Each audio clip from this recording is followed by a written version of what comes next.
I'm a traveller. I'm passionate about travelling and photography. So I'm often asked what came first. And I think photography came first. I fell in love with photography almost immediately. Mum and Dad gave me a camera for my 16th birthday. Shot it on the weekend, got the prints back the following week, and I was hooked. Rest is history. That was it. It was pretty clear quite quickly to me that the blend of travel and photography was perfectly suited to me. I just love the process of discovering new places. I think there's no doubt that if there's an underlying passion, the rest will fall into place.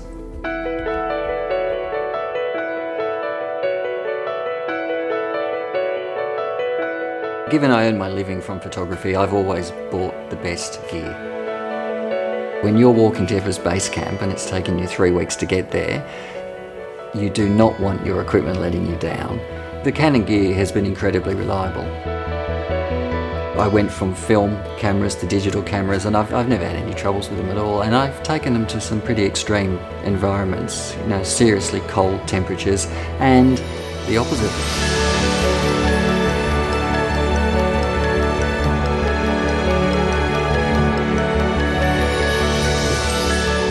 I've got just over 20,000 pictures online now, and around 15 images a day get licensed somewhere in the world.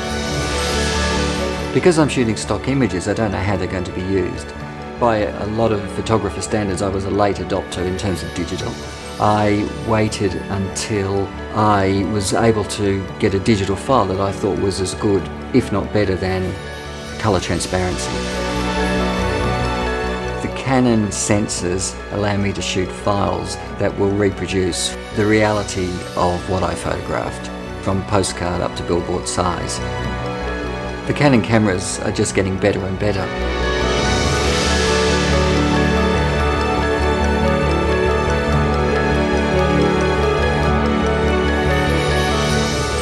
I first approached Lonely Planet after my first 7-month trip, and they treated me very politely but basically said, "Don't call us, we'll call you."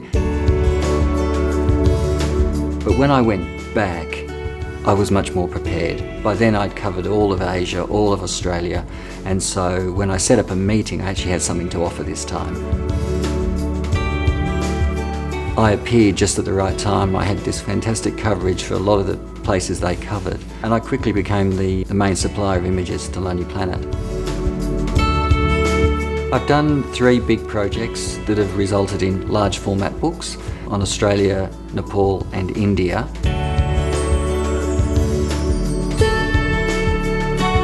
You won't find many photographers who don't have an ambition to publish their own book. All these books are the result of multiple trips over many years. So Nepal was 20 trips over 20 years, and India was 30 trips over 25 years.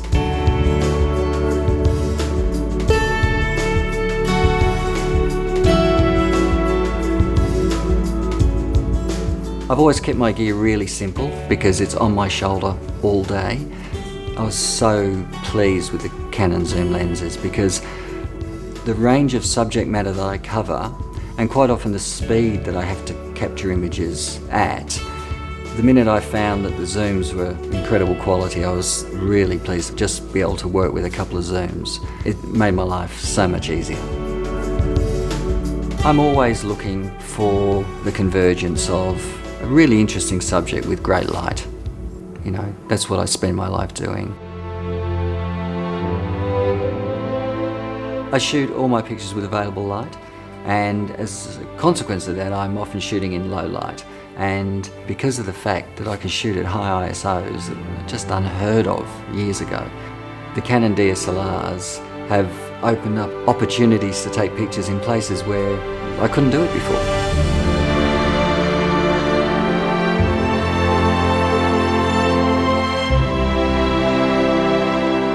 Been to about 95 countries now, I think, on all 7 continents.